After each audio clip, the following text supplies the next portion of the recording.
AITA for refusing to help my sister financially after she asked me to cover her rent because she overspent on her wedding. I have always been the responsible one in my family. Growing up, I was the kid who saved up her allowance instead of spending it on candy or toys. I was the one who learned about budgeting early, the one who made spreadsheets for my expenses, the one who always had an emergency fund in case life threw something unexpected my way. My younger sister, Lily, was the complete opposite. She was always the dreamer, the free spirit, the one who believed things would somehow always work out in the end. And for the most part, they did, because someone was always there to bail her out. Our parents, our relatives, even me on a few occasions. When Lily got engaged 2 years ago, she immediately started talking about her dream wedding. And when I say dream wedding, I mean a full-blown, magazine cover, Instagram-worthy extravaganza. We're talking a venue that looked like it was straight out of a fairy tale, a designer dress that probably cost more than my car, a live band, custom floral arrangements, a 5-course dinner for over 200 guests, and a honeymoon in the Maldives. I remember asking her early on how she and her fiancé, Jake, were planning to pay for all of it, especially since they weren't exactly rolling in money. Jake has a decent job, and Lily works, but neither of them make the kind of income that allows for a 6-figure wedding without serious financial planning. Lily just laughed it off and said, "We'll figure it out." That was always her answer. She brushed aside my concerns and told me that this was a once-in-a-lifetime event, that it had to be perfect, that she didn't want to settle for less just because of something as temporary as money. She also hinted, several times, that she expected some help from family. Our parents don't have a ton of extra cash, but they still chipped in a significant amount. I helped in smaller ways, buying her a few things from her wedding registry, covering my bridesmaid dress, and paying for part of her bridal shower. But I was never under the impression that I was expected to foot a major part of the bill. The wedding itself was stunning, there's no denying that. It was the kind of event people talked about for weeks afterward. Guests raved about the open bar, the extravagant decor, the over-the-top dessert table, the fireworks display at the end of the night. It was beautiful, sure, but I couldn't shake this nagging thought in the back of my mind: how the hell were they paying for all of this? I got my answer a few weeks later when I received a call from Lily. The second I picked up, I could hear she had been crying. She sounded desperate, her voice shaking as she told me she was in trouble. They had maxed out their credit cards, she said. The wedding had cost way more than they expected, and they had nothing left. Rent was due in a few days, and they simply didn't have it. She asked if I could cover their rent for the next 3 months until they got back on their feet. I took a deep breath. I love my sister, I really do. But I also knew this was exactly what I had feared would happen. I asked her how they had let things get this bad, and she got defensive. She insisted that they had to go all out for the wedding, that cutting corners wasn't an option, that they thought they would be fine but had just underestimated some costs. I asked if they had any savings left, and she admitted they had drained everything they had. Their honeymoon alone had cost more than what she was now asking me for, which made it even harder for me to justify helping. I told her as gently as I could that I wasn't comfortable bailing them out, especially given the circumstances. I explained that I didn't want to enable reckless financial decisions and that this should be a wake-up call for her and Jake to start making smarter choices. She lost it. She accused me of being cold, of abandoning her in her time of need, of caring more about stupid financial principles than my own sister. She threw in that if I really loved her, I would help without hesitation, because family comes first. I stood my ground. I told her that I had worked hard to build my financial security and that I wasn't going to jeopardize my own stability to fix a problem she had created for herself. I reminded her that they had plenty of opportunities to scale back, that no one forced them to have a wedding they couldn't afford. She hung up on me, and shortly after, I started getting calls from our parents. They were upset, saying that I was being too harsh, that family is supposed to be there for each other, that I had more than enough money to help, so why wouldn't I? My mom even told me that if the roles were reversed, Lily would never let me struggle like this. I highly doubted that, but I kept my mouth shut. A few of my friends agreed with me, saying that I wasn't obligated to clean up my sister's mess. Others, though, said that family is family and that I should just help her out and let her learn her lesson later. But would she really learn anything if she kept getting bailed out? That was my biggest concern. Now, my relationship with Lily is strained. She's barely speaking to me, and when she does, it's short and icy. My parents are still pressuring me to reconsider, and while part of me feels guilty, another part of me knows I did the right thing. I worked too hard to build my financial stability to just throw it away on someone else's poor decisions. I don't want to be an enabler. But now, I can't shake the feeling that I might be the villain in my family's eyes. Am I the asshole for refusing to help her after she spent all her money on a lavish wedding? Update 1.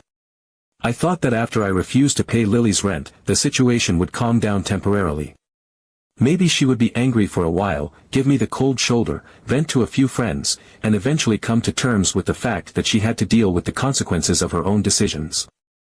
I figured she would either sit down with Jake and come up with a plan to cut costs, or they would scramble to find another way, maybe taking on extra work, maybe negotiating with their landlord, maybe even borrowing from someone else. But in my mind, that was their problem to solve, not mine. I wasn't going to let guilt dictate my financial decisions, especially when it was so clear that Lily's predicament was the direct result of her own reckless spending. I had done my part by warning her, and she had ignored me. Now, she would have to face reality. But reality, as it turned out, was something my family had no intention of letting her face alone. Literally the next day, my phone rang. I didn't think much of it at first, until I saw my mother's name on the screen. My stomach tightened. I hesitated for just a second before answering, already knowing this conversation wasn't going to go well. The moment I picked up, I could tell something was off. Her voice was firm, tinged with irritation, the way it used to be when I was a teenager and had done something she disapproved of. It wasn't quite anger, but it was close. "Lily just called me," she said, her tone clipped, almost rehearsed. "She said that you refused to help, so I told her that I would talk to you." There was no question in her voice, no curiosity about my side of the story. Just an assumption, a decision already made. "We all know that you can afford it, and I think you are just overreacting.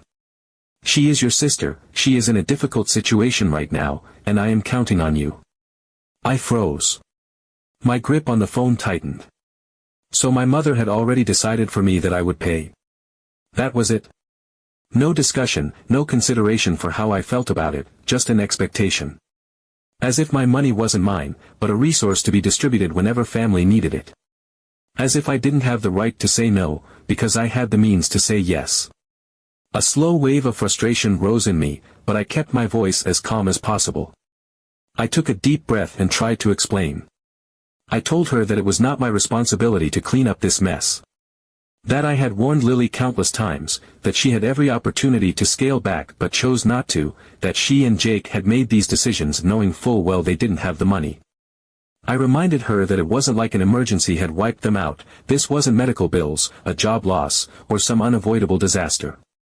This was the direct result of their reckless spending. They had drained their savings, maxed out their credit cards, spent everything they had on one single event, and now they wanted me to be the safety net they never bothered to set up for themselves. I thought that would make my mother see my point, that she would at least understand why I was hesitant. But she wouldn't listen to anything I had to say. She cut me off mid-sentence, her voice sharper this time, edged with frustration. "Don't be stubborn," she said, as if I were a child refusing to share my toys. "This is not the time for lessons. This is the time to support your family." I could almost hear the unspoken judgment in her voice, that I was being difficult, that I was being selfish, that I was putting my own principles above my own blood. That was when I realized there was no reasoning with her. In her mind, I wasn't refusing to enable Lily's poor choices, I was just choosing not to care. It didn't matter that I had helped Lily in the past. It didn't matter that I had already spent money on her wedding, that I had given her advice she had ignored, that I had my own financial goals and responsibilities. None of that mattered. What mattered was that my sister had made a mess, and I wasn't willing to clean it up for her. I could feel my frustration building, pressing against my ribs like something solid, something heavy. But I refused to let it show in my voice. I forced myself to stay calm, to stay steady. I told her that I wasn't going to pay, and that if she felt so strongly about it, then she could help Lily herself. There was silence on the other end of the line. Just for a second. Just long enough for me to think, for half a heartbeat, that she might reconsider. That she might understand. But then, a sigh. Deep, heavy, filled with disappointment. The kind of sigh that used to make me feel like I had done something terribly wrong when I was younger. And then she spoke again, her voice quieter this time, but colder than before. "I'm ashamed of you." And then she hung up. Update 2. The next day, my phone rang again. I glanced at the screen and immediately felt my stomach tighten. It was Lily. I debated for a second whether to answer or let it go to voicemail, but before I could decide, my finger was already swiping across the screen. The second I picked up, she didn't even bother with pleasantries. No greeting, no hesitation. She blurted it out, her voice sharp and expectant, as if this was just a formality and the outcome had already been decided. "Where is my money?" I blinked, caught completely off guard. For a second, I thought I had misheard. "What other money?" I asked, my voice slower this time, careful, trying to make sense of what she was talking about. But she answered so matter-of-factly, so confidently, as if the decision had already been made without me. "Mom said that you would pay, so I'm waiting." I felt a rush of disbelief, a cold wave of frustration settling in my chest. Had my mother really gone and told Lily that I was going to pay, without even confirming it with me? Had she just decided, completely on her own, that I would be the one to fix this? It was like I wasn't even a person with my own choices, I was just a resource, a solution to their problems, a bank account they felt entitled to. I could hardly believe what I was hearing. "Lily, can you even hear yourself? These are not my problems. Maybe you should reduce your appetites, get smart, and earn your own money." The words came out before I could stop them, sharper than I had intended, but I didn't regret them. She had put herself in this situation, and now she was demanding that I fix it like it was my job. But Lily didn't take well to hearing the truth. She exploded. Her voice rose, high and shrill, filled with rage. She screamed that I was cruel, that I was selfish, that I could help but was choosing to let her suffer. She said I was abandoning her, leaving her in trouble when I had the ability to make it all go away. The entitlement in her voice was staggering. It was as if she genuinely believed that having money meant I had an obligation to use it for her benefit, that my refusal wasn't a decision but a betrayal. I felt something snap inside me. I couldn't listen to it anymore. The sheer audacity of it all, the way she was treating me not as a sister but as some kind of personal ATM, was too much. Without another word, I hung up. I wasn't going to waste another second arguing with someone who refused to take accountability for her own choices. But as I sat there, fuming, a thought crossed my mind. What did Jake think about all of this? Was he on board with this? Had he been part of the plan to guilt me into paying, or was this all Lily's doing? I needed to know. Without giving myself time to second guess, I dialed his number. He picked up after a couple of rings, sounding casual, even a little surprised to hear from me. I asked him if he knew about Lily's demand for money, if he was aware of what she was trying to pull. He was silent for a second, as if trying to decide how to respond, and then he sighed. "Yeah, I already solved that." The words hit me like a slap. He had already paid the rent. The crisis was over. The problem that had supposedly left Lily in such desperate need, the thing she had screamed at me for refusing to help with, had already been handled. Jake had taken care of it. And yet she had still called me, demanding money as if nothing had changed. The realization hit me all at once, a mix of shock and exhaustion weighing down on me. I asked Jake why, then. Why had she still called me? Why had she still acted like she was on the verge of losing everything? Why had she tried so hard to make me feel guilty if the rent was no longer an issue? Jake hesitated, and then, with another sigh, he gave me an answer that somehow managed to be even worse than what I had expected. "She keeps saying you should give her the money anyway. She says it's fair because you were at the wedding and enjoyed it." For a second, I thought he was joking. I wanted to believe he was joking. But there was no humor in his voice, no indication that this was anything other than what it was. Lily had already gotten what she needed. The rent was paid. There was no crisis, no emergency, no desperate situation left to fix. And yet, in her mind, I still owed her money. Because I had attended her wedding. Because I had been there to witness the extravagance, to eat the expensive food, to enjoy the over-the-top celebration that she and Jake had chosen to throw despite not being able to afford it. In her mind, that meant I was still financially obligated to contribute. I didn't know whether to laugh or cry. The sheer entitlement of it was staggering. She had a fairy tale wedding, then got into debt, her husband already paid the rent, but she still thinks I owe her money. Update 3. A few days passed, and I hoped, that the situation had finally settled. The tension that had been looming over me like a dark cloud seemed to dissipate, if only slightly. I hadn't heard from Lily or my mother, and for the first time in what felt like weeks, I allowed myself to breathe. The constant pressure, the guilt-tripping, the relentless insistence that I was somehow responsible for fixing a mess I hadn't created, it had all gone quiet. And a part of me wanted to believe they had both finally come to terms with the fact that I wasn't going to cave. Maybe they had realized that no matter how many times they called, no matter how much disappointment they tried to weigh me down with, I wasn't going to change my mind. I wasn't an open wallet they could dip into whenever they wanted. I wasn't some endless safety net that would always catch Lily when she stumbled, no matter how recklessly she had jumped. Maybe Lily had finally taken a long, hard look at her choices and understood that she had no one to blame but herself. Maybe, just maybe, this whole exhausting ordeal was finally over. And then my phone rang again. The moment I saw Lily's name on the screen, my stomach twisted. My hand hovered over the phone for a second, debating. I had thought I was done with this, thought she had finally understood that there was nothing more to discuss. But clearly, she wasn't finished.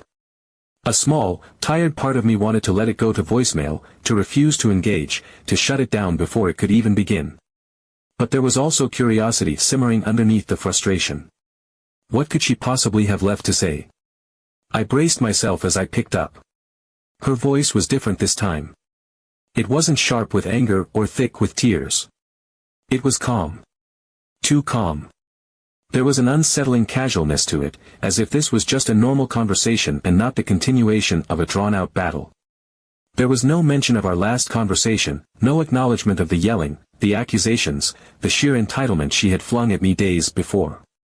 She got straight to the point, her voice smooth and almost pleasant, as if she were asking me for a small favor.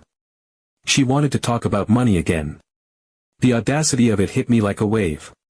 After everything, after all the screaming, the guilt-tripping, the passive-aggressive remarks from her mother, she was still trying. She was still pushing, still treating my money as something she could bargain for. It was as if nothing had happened, as if the last few days of silence had never existed.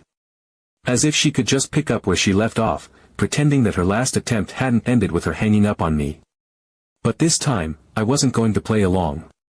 This time, I wasn't going to let her drag me into another exhausting, circular conversation where she twisted reality to suit her own version of events. I had already learned the full truth, and I wasn't about to let her rewrite the story. I cut her off before she could even begin her usual performance. I told her, plain and simple, that I knew. I knew Jake had already paid the rent. I knew there was no emergency, no looming financial crisis, no desperate need. I knew she was still trying to push for more money, not because she needed it, but because she thought she could get it. Because, in her mind, it was easy for me to give it. Because she assumed that since I had it, I should part with it, no questions asked. For the first time since this whole ordeal had begun, there was silence. A long, heavy, suffocating silence. She had nothing to say. For once, there was no immediate counterargument, no dramatic sob story, no exaggerated explanation of how she was struggling. She mumbled something, but it was barely coherent, an awkward, stumbling attempt to say something without actually having anything meaningful to say. It was clear she hadn't expected this. She had come into the conversation assuming it would go the same way as before, that I would argue, that I would get defensive, that I would feel the weight of guilt pressing down on me and eventually give in. She had been ready for a fight. But instead, I had shut it down before it could even begin. And without that fight, without the usual back and forth, she had nothing left. Then, after another beat of silence, she finally spoke again.